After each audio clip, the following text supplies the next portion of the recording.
आज हम बात करने वाले हैं कि राजस्थान कर्मचारी चयन बोर्ड के द्वारा जो जूनियर अकाउंटेंट और टीआरए की भर्ती थी, जिसमें 2 गुणा में जिन जिन अभ्यर्थियों का नंबर आया हुआ है उनके दस्तावेज सत्यापन है।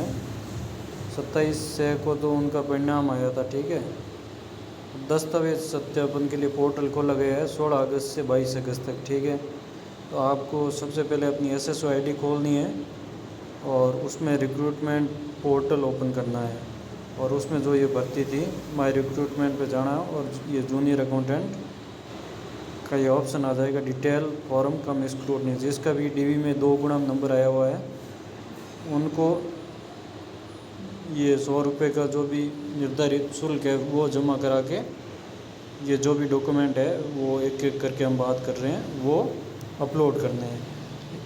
ठीक है, तो क्या क्या डॉक्यूमेंट इसमें ज़रूरी है? सबसे पहले तो आपकी 10th की मार्कशीट है, अंक पत्र सेकेंडरी, उसके बाद में उसका प्रमाण पत्र है। मान लो 2010 या 9 से पहले थे तब अंक तालिका और ये सर्टिफिकेट दोनों ही अलग अलग आते थे और 2010 के बाद में आरबीएसई बोर्ड ने दोनों एक साथ कर दिए। तो उसके अकॉर्डिंग आपकी 10th की मार्कशीट और उसका प्रमाण पत्र वो अपलोड करना है। उसके बाद में 12th की आपकी मार्कशीट और प्रमाण पत्र अपलोड करना है। ठीक है, और अगर ये दोनों एक ही है तो आप वो सेम मार्कशीट को अपलोड कर देना उसकी जगह। उसके बाद में जैसे आपने बीकॉम कर रखी है, ग्रेजुएशन की डिग्री लगानी है जिसमें आपकी बीए, बीकॉम, बीएससी, बीटेक या फिर आप कॉस्ट अकाउंटेंट का अगर परीक्षा पास करके इंटरमीडिएट तो वो वाला सर्टिफिकेट, या फिर सीए का इंटरमीडिएट परीक्षा पास कर रखी है तो वो अंक तालिकाएँ आपको लगानी है। उसके बाद में ये सर्टिफिकेट लगाना है आपको ग्रेजुएशन का, जो आपका डिग्री सर्टिफिकेट है वो वाला।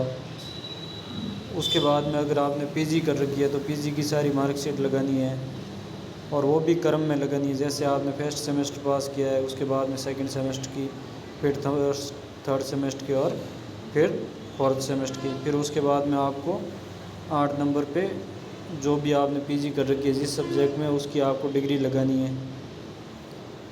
उसके बाद में कंप्यूटर की योग्यता है, जैसे आपने आरएससीटी वगैरह कर रखा है तो उसको डिप्लोमा आपको लगाना है।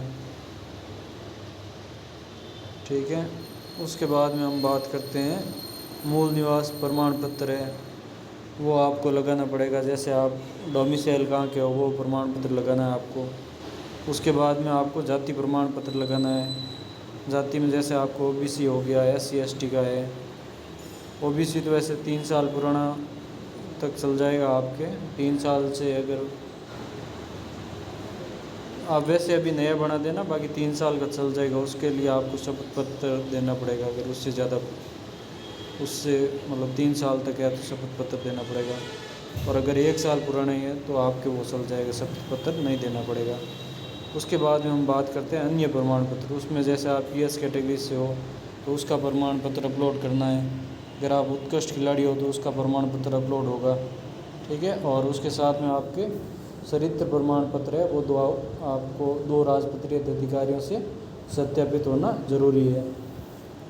और एक शपथ पत्र भी बनवाना पड़ेगा संतान संबंधी। ठीक है, और अगर आप राज्य के कर्मचारी हो तो उसका सेवा प्रमाण पत्र आपको देना पड़ेगा, एनओसी।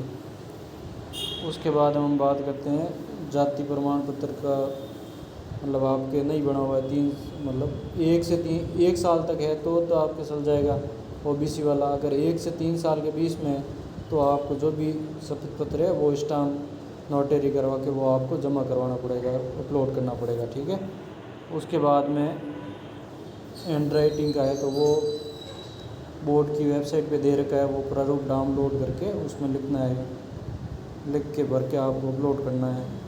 ठीक है, तो ये सारे डॉक्यूमेंट है जो आपको 18 तारीख से 16 अगस्त से 22 अगस्त तक आपको सारे डॉक्यूमेंट ये अपलोड करने हैं। अब एक तो मैं आपके कंपटीशन में अब हूँ नहीं, क्योंकि मेरा भी 2 गुणा में जूनियर अकाउंटेंट में सिलेक्शन हो रखा है, बट उससे पहले मेरी असिस्टेंट प्रोफेसर में ज्वाइनिंग मिल गई थी, इस वजह से मैं डीवी नहीं करवा रहा।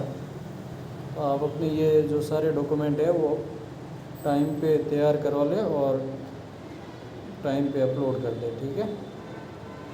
देखिए अभी 10,000 कैंडिडेट है, इसके लिए ऑनलाइन पोर्टल खुला है। बाकी इससे पहले सारे डॉक्यूमेंट वेरिफिकेशन ऑफलाइन ही होते थे। आरपीसी करवाती थी पहले, तो आरपीसी के वहाँ जाके ही अपलोड होते थे, ठीक है।